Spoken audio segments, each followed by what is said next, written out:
Iga Swiatek's coach reveals Pole's super smart approach during biggest tournaments. Iga Swiatek's coach has revealed how he has learned to adapt to the six-time Grand Slam champion's super smart approach of disconnecting during majors and longer WTA 1000 events.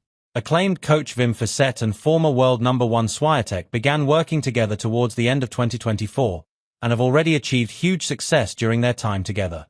The Pole lifted her 6th Grand Slam title at Wimbledon earlier this summer and was also an Australian Open and French Open semi-finalist, with further titles at the Cincinnati Open and Korea Open to her name. Swiatek is far from the first notable name that Fissette has guided to huge success, with the Belgian working with the likes of Kim Clijsters and Naomi Osaka over the past 2 decades.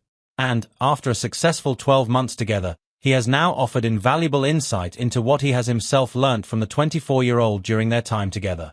Speaking on the Inside in Tennis podcast, the Belgian revealed that he had really learned how to embrace full relaxation mode during tournaments from Swiatek, especially amid longer events.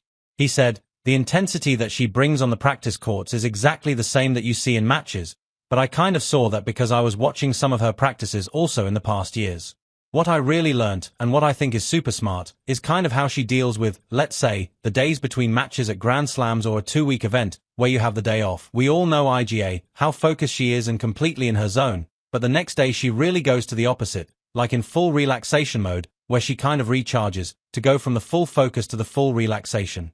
That's also, I guess, why she's able to do it, like every match or every week, because she has this up focus, and then she goes down again. I really like it, how she kind of switches off, goes to the park, goes to the beach, doesn't think about tennis. That's something I will definitely advise in the future, to other players that I will work with."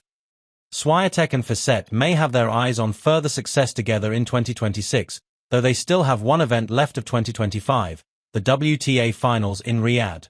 The Pole has qualified for the year-end championships for the 5th straight season, first qualifying in 2021, and is number 2 in the race to Riyadh, only trailing Aryna Sabalenka. Swiatek was knocked out in the round-robin stage back in 2024 despite winning 2 of her 3 matches, though she was the champion in Cancun back in 2023.